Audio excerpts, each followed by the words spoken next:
Week one. Here we go. First game on tap. We got the Bears and the Packers kicking it off at Soldier Field on the 5th of September. And boy, are we kicking it off with a bang, man. We got Pisces rising, starting, and boy, do we ever have some coaches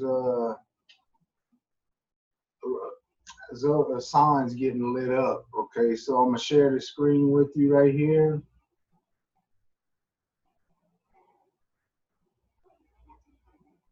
All right, here we go. First thing I'm going to do is bring you to the event chart. All right, so we have Pisces rising. Now we got the Bears favored in this game at minus 170. That's a pretty big juice right there. With the spreads only, you can get them at right now. You can get the Packers at +3 at plus 100, and you get them at 3.5 at minus 125. So Vegas is expecting this to be a close game. Well, I don't say close, but they expecting it to be about field goal, because you see how the difference in the spread between these two lines. You get them at +3 at plus 100, but as soon as you go to 3.5, it's minus 125. So that goes to show you right here, we're looking at a field goal difference maker in here. That's what Vegas is looking at anyway, and Vegas is usually right. I mean, it is what it is. That's how I get the ascendant, which is this right here. You'll always see this right here. Now, the ascendant's only going to be good for the game chart, and this is the game chart. You can see it right here. Okay, the coaches charts that I have, I don't have their exact birth time, so I don't have their exact rising sign, but that's okay. I can read planets and signs. Anyway, we go right here. We're judging the event chart. We see Jupiter is going to be the ascendant lord in Pisces. Where is Jupiter? Jupiter is in the 10th cusp with the 5th lord. That's a big Raj Yoga. All right. Anytime you have a trine lord, which is 5 and 9 in angles, which is 1, 4, 7, 10, that's a big deal. All right. So that's a big plus for Chicago. You got Jupiter rising in the 10th house with Moon. Now, granted, that does make Moon give the Moon an enemy dignity because it's with Jupiter. Long story short, and when you size up dignity in Vedic astrology, if a planet's sitting with the ruler of its sign, anything like this, it's even though they're openly friends, they become enemies right here. But you kind of gotta walk the lines in between rules like that. This is a good setup. And right here, you see you got Saturn on the 11th cusp. Okay, you bring up the cusp, and this is the first. These are all the divisional charts. This is the birth chart. Yeah, so you look at a bunch of charts once you size it up a horoscope. But you look right here, 1523. Look where this is at. You got Saturn separating from the 11th cusp, and you got K2 coming on it. That's not usually a good deal. That depends on where K2 and Saturn's at in the birth chart of one of going to be Chicago's coaches. Okay. So, but you do have a planet on the 11th cusp. So we're going to be looking out for Saturn and K2 with the Jupiter. Okay. Now look, you come to the descendant. This is what for Green Bay. Green Bay has a 4-planet stellium going on with the ascendant Lord Mercury in its own house, only 3 degrees away from the actual ascendant. You see 1819. So you come in here and look at 1819. You'd have Venus on it, which is debilitated, but it's a Nietzsche Bond Raj Yoga because Mercury's with it. Now, all these planets are combust because they're with the sun. But, I mean, you take that how it is, you know, it's minor defects in some systems of astrology, some systems of astrology, and it's bigger than others. I don't really usually carry too much weight for it, but I'm noting it right here. All of these planets are under the influence of the sun's rays, and therefore supposedly limits their capabilities to carry out their functions. All right. The biggest thing though, okay, so we see all this. We got Rahu in the 11th right here on the 11th cusp, okay? So we got Mercury for the favorites, which is Chicago. We got a Jupiter in its own house with the moon as the ascendant lord in the 10th. That's very good, but this might be even better. You got your ascendant lord Mercury for Green Bay on the descendant within 3 degrees of the actual game chart. That's a big plus, okay? The only blemish that you got right here really is you got the 3rd and 8th lord, which is a big blemish for Virgo ascendants. It's like the worst planet. It is the worst planet because the 3rd and 8th house is usually struggle houses in astrology. Well, you got that in the 1st house. That's really the only blemish you see right here. So all in all, right now, we got really a tie. You know, this matchup, judging from astrology, is about even Stevens right here. Now you go to the Navamsha for the game chart. What do we see? So Pisces is rising right here. You look at Pisces, you come down, so it's the 10th house from the ascendant in the birth chart. We're still looking at Jupiter. This is perfect because I don't like games where I will have a Pisces rising over here and then I wouldn't even play it. And then you have in the Navamsha, you would have like a Virgo or a Gemini rising. So it's conflicting planetary lords for each team.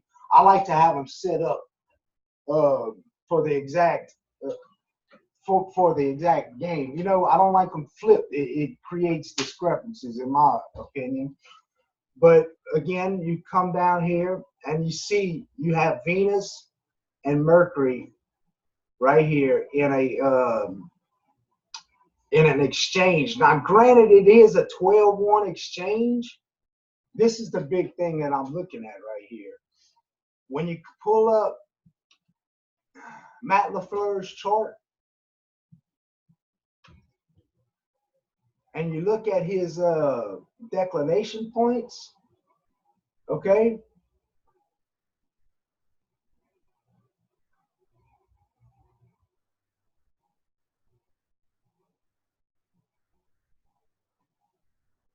It is going to be basically, you're going to see a connection between Mercury and K2.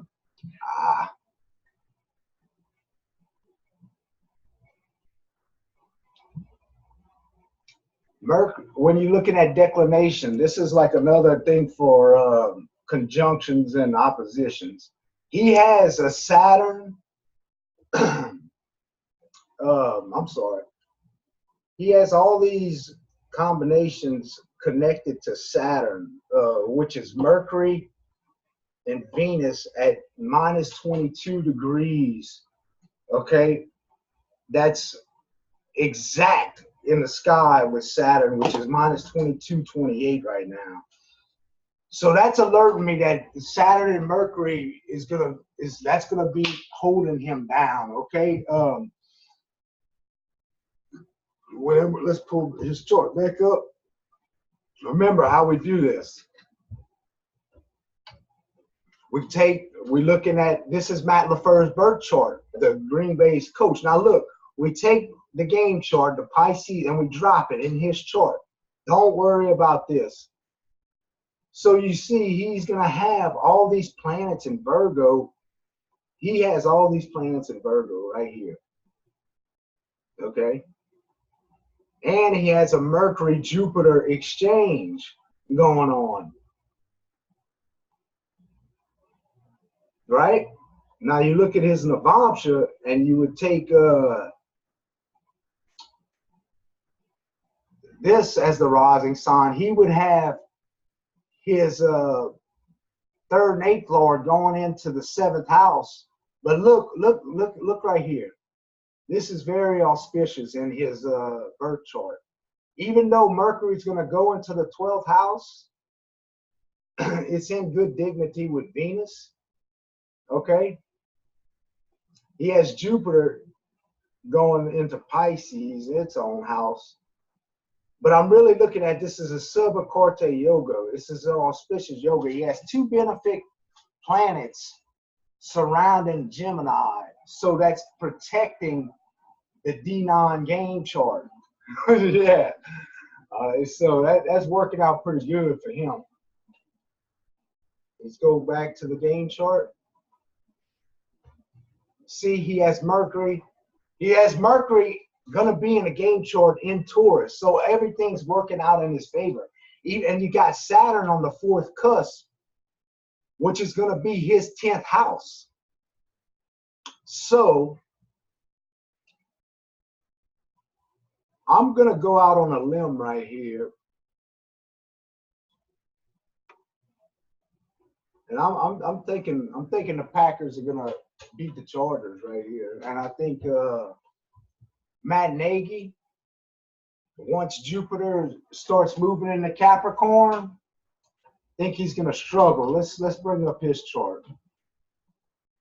See, he has Jupiter exalted right here. Now look, pull up the transits. This has nothing to do with the games. I'm just giving a prediction on his prediction on where.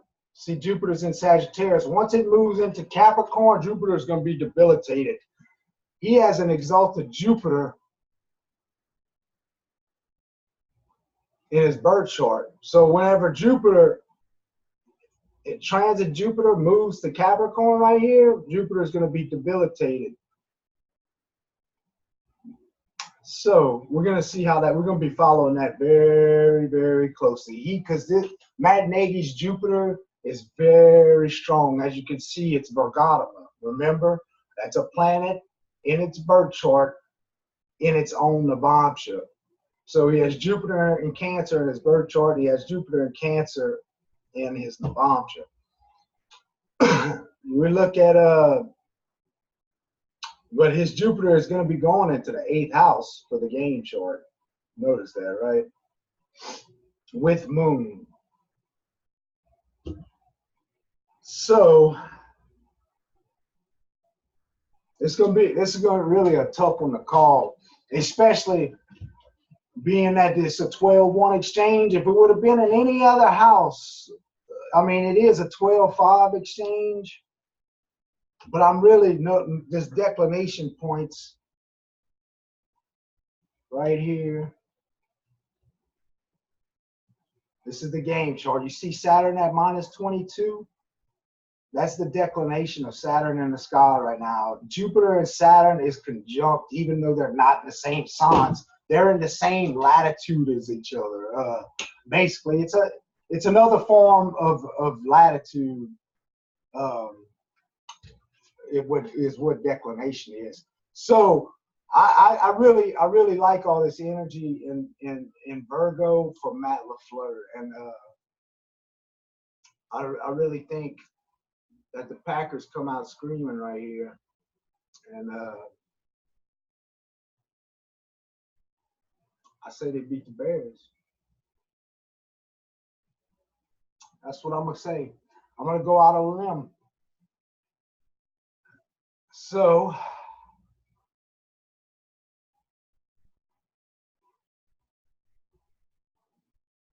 that's about it. I wanted to alert y'all to this. Like I said, I had to quit